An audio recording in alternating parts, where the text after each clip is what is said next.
Sombra, can you tell us a story today, please? You want to hear another story? Yes, please. All right, fair enough, guys. Sombra del Piso back once again with yet another video. Today, I'm going to tell you a little story that's sort of symbolic in some ways, and it's representative of how long and how far I've come on my semen retention journey, which is on the precipice of 7 months. I'm very, very excited about it because I feel different. I feel very, very dialed in, tuned in, very intuitively understanding of a lot of the forces and their interactions thereof around me. And I'm not just saying this from an intellectual standpoint. It's just different now. It's just, the journey is just completely different. Things that didn't make sense make a lot of sense. And I see the trajectory and I see the directions thereof. So it's just very interesting. Anyway, this story is gonna be a little bit more down to earth, but it's symbolic a lot just because it just is super representative of how far I've come. So like, comment, subscribe. Let's get into it. Yesterday I was at the Georgian restaurant. I was working, and before that, days before, I was speaking to the owners, one of the co-owners' friends. They all came in drinking alcohol as per usual, the traditions of the people of the world, right? No judgment. And we ended up getting into a conversation because the co-owner said, oh, Sombra works out. So there's another guy that works out that was part of his friend group, and he said, I wonder who's stronger. And of course, I took the very pacifist, logical answer, which was, how about we can both be strong and exist in the same temporal space and not be in competition? You know what I mean? It's just, why do people do that? It's like someone has to be better. Who's stronger? Does that matter, really? I mean, we're in a world, right, where the good is bad and bad is hailed as good. We have people that are elites of our society that has been doing a lot of things with children that I don't want to talk about on YouTube, that you guys already know of, and they have not been caught, they have not been apprehended. And we have a guy that's trying to stir up conflict on a very basis level. Who cares? You know what I mean? Do you love Jesus Christ? How about who's better, not better serving Jesus Christ, but who's trying their best to renounce things? I'm getting sidetracked. But it's just such an annoying comment, you know? It's just so silly. Anyway, the guy that, the supposed competitor, right? He asked me, oh, how often do you work out? I said, I do weightlifting, and I also do calisthenics, and I also do boxing as well. And these are honestly because I don't want to look strong. I could care less about how I look for the most part. It's just, I just want everything to work. I want to have a practical use of what I look like, my muscles that I've gained, the strength that I've gained, so on and so forth.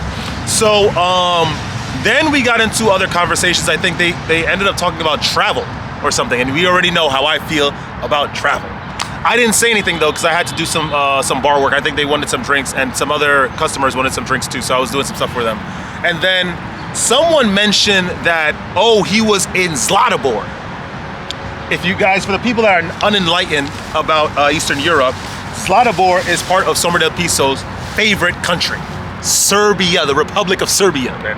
I automatically had my ears perked up. It's like the Peter Parker meme from from the Infinity War, right? When Tom Holland sensed that there was trouble amiss, and then his hairs on his arm rose, and then he woke up, from his nap. I said, oh, Zlatibor, so you've been to Serbia? He's like, oh, you knew where that was? And of course, it's that silly question. It's just like, yes, Zlatibor is not just accessible by people that are of Zlatibor or of Serbia. Zlatibor is not heaven. It's not the promised land. It's not the world to come. It exists in the third dimension. Literally any person that also has a vibration prevalent in their bodies that are of the third dimension can figure out what the heck Zlatibor is, can figure out where Akragana is. Like, it doesn't matter. These questions, I'm telling you, it's like the way people think is just very interesting sometimes. I don't get it. Very old world thinking. So I said, yes, I actually was driving through Zlatibor on the way back to Serbia, Novi Beograd. So I had to try to get to make my reservation for this Serbian restaurant. He was like, oh, so you were in Serbia? And he asked me all these questions. I said, yes, I went to Zlatibor, Novi Pazar, Uzice, Inđija, Saborica, Novi Sad, Niš. I've been and you guys know, we've been all over Serbia. Serbia is our backyard. We love Serbia. These people have been very, very good to us. Orthodox Christians, by the way. Anyway, so he said, my wife is from Zlatibor. That's the reason why I was there. Our daughter, we took our daughter there a couple times. I gotta bring her to talk to you because it seems like you're so knowledgeable about Serbia and you know Eastern Europe. I was like, yeah, bring her along, let's go, we out. I was like, when are you gonna come back? And he said, I'm gonna come back this weekend. So fast forward to when the event actually happened, and it's very interesting, right? So it's yesterday, because today is Sunday. He comes with his wife, and I recognized him, and I recognized the wife. The wife is staring at me like, I guess he introduced, he told her about me, gave her a little bit of a 411 about me. And so I said, oh, stravo, gospođo, kako si, stravo. The 3 kisses, as is customary in Serbia, in Eastern Europe. So she's like, okay, how are you? Ja sam dobra, a ti? I'm like, ja sam dobra, vala. I was like, what's going on, right? She was like, oh my, I can't believe, like, Serbian is I'm so happy, da-da-da. It was very nice, and it was like, I never met her before. Guys, we've never met this woman before in our lives, right? We never even met the man before in our lives. We only met him just like earlier that week. The feeling of just connecting with the mom, but with his wife, because she's a mother too. But just that feeling, it was just very, very interesting. It's like I've known her for a really long time, and she felt that way too because she brought her phone out when we had a long talk. Then I brought her in the restaurant, and then she was sitting down there having food, and she brought out her phone and showing me pictures of Zlatibor, of when she was young, when she took her daughter to Zlatibor, the open fields, and she was showing me some of the pictures, and I said, look at this. And so I flipped through my pictures when I was trying to speed through Zlatibor when we were trying to get back to Novi Beograd, and she was like, yes, I live over there. And it's so interesting, like the connection that we had, like, it was just automatic. It's like ultimately I was speaking her language to some degree, but it's like we recognized each other. It was very, very interesting. And the bartender, of course, they're of the world, these people. So they don't see anything beyond their physical experience. Everything's material to them. So he's like, it's so weird that and they think nothing but sex. That's the people of this world. They love sex. They can't think anything beyond it. They don't think that their lives mean anything beyond that of having fun sexually. She's like, the guy was like, the fact that a man can bring his wife to come see another man is crazy to me. I'm like, why are you thinking about it like that, heathen? She's Serbian. I love Serbia. It's my favorite Eastern European country. I have no want to be sexual towards her. And the fact that the guy is Kartveli, like he's from Sakartvelo, he's from Georgia, thinking like this. Oh, Orthodox Christian. Like, I don't get these people. I'm telling you, I don't. The world is upside down. I had not one sexual thought about this woman. The only thoughts I had were just one of euphoria. Oh, where did she go in Serbia? Did she know this restaurant? And it's so funny.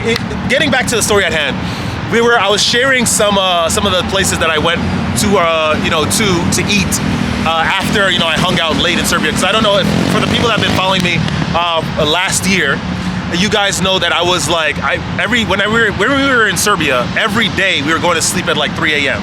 because we were out so much, not doing the heathen stuff, but just exploring the world, exploring the land. There was a place that had 24-hour food. It was like shish kebab and all this kind of stuff. I showed pictures of it, and she was like, I used to go there during my times at university after, I would hang out. And I was like, oh my gosh. And then we were talking about the same dishes, the pilechi. It was so amazing, man. I'm telling you, it was so, the husband was smiling because he was like, I knew it. I'm glad I was able to bring this two together. Because, Serbians and anyone from the Balkans are very passionate about their country. That's like natural. So the fact that like an outsider, clear outsider, no, there's no Serbian blood in me. Absolutely not. But the fact that I was able to automatically connect with her culture and speak her language, if it brought her joy and euphoria, I'm all for it. I'm really, really happy.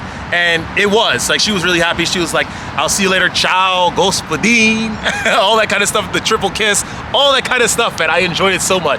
And it's interesting too, because I want to bring it to my point. It's like the idea of even going to Serbia in the first place as someone that's not even of that bloodline, of that people. I never understood their ways. My forefathers have never been there, right? is very interesting, number one, because you guys know how we even went on that whole tour through Eastern Europe in the first place. It was first Albania and Kosovo, then we started going. I was thinking, okay, let me figure out what's going on with the other side, you know, Serbia and all that kind of stuff. And so we really enjoyed our time, and it's just testament to what happens when you really are carrying yourself well. It's that relationship may or may not develop at all at the end of the day, and that's fine, because for what the moment was, it was great and it was heartfelt. But at the end of the day, I was able to give happiness to someone. It's all because I know the Balkan mentality. I'm telling you, when you are an outsider and you know their culture, and it's not just on a basic level, you know the country. They're happy at that too. If you know the name of their country, because a lot of people don't even know about Serbia. If you say Serbia to an American, they're gonna think of Middle East or something. But you know about the different lands. You know about some restaurants in Subotica, where the main strip is through Subotica, or Inđija, the mall in Inđija, all this kind of stuff. I'm telling you, and you know some of the words in their language, they will go nuts, and it just brings them happiness. And for me to be able to bring that happiness to someone, especially amidst like this weird phase I'm in with semen retention, and just the growing chasm between me and everyone else, and the enmity that most of the world has towards me, like having that experience was very, very heartfelt, and it made me feel good that I was able to cast that upon someone else. The daughter is really nice too. She's very shy, very loud daughter. Of course, the Serbian blood runs through her strongly, for sure. You know, she's definitely the daughters of Vlad the Impaler, for sure. For sure. So yeah, man, I just really wanted to talk about that too. I just wanted to bring up that little story, just because it was nice. It was really heartfelt, man. And see, like I said, amidst like this growing chasm, it's like I could say things to people of the world. I could be nice to people of the world. I could share things myself with people of the world, and I'm getting ignored. They overlook me. They try to bump into me. They try to cast me out, ostracize me. And we have a really nice experience like that, which is very kind. It's really cool, man. It's really, really nice. You know, it's very nice. So that's all I have to say, honestly, today, guys. I hope you enjoyed that kind of content. If you did, leave a like, comment, subscribe. Don't ever let this place get you down. We're gonna be on our journeys of semen retention. We're gonna stay retained. We're gonna stay focused. We're gonna stay understanding of the world to come, having faith in God, and just giving your trust to that higher power. At the end of the day, people are just not, remember, people are not gonna like you. You're gonna have a lot of bad experiences on the longer you go on semen retention. People are just really gonna dislike you, but you know it's the right thing to do when the world doesn't like you. When you're doing if you're doing what the world is doing, or if you're in line with the world, if you're accepted by the world in some way, then you're doing something wrong, and you have to adjust your behavior. I've been saying this at the beginning of the channel, and I'm gonna say it even up to this point. So I love you all. Stay radiant. I'm gonna see you guys in the next video. Woo!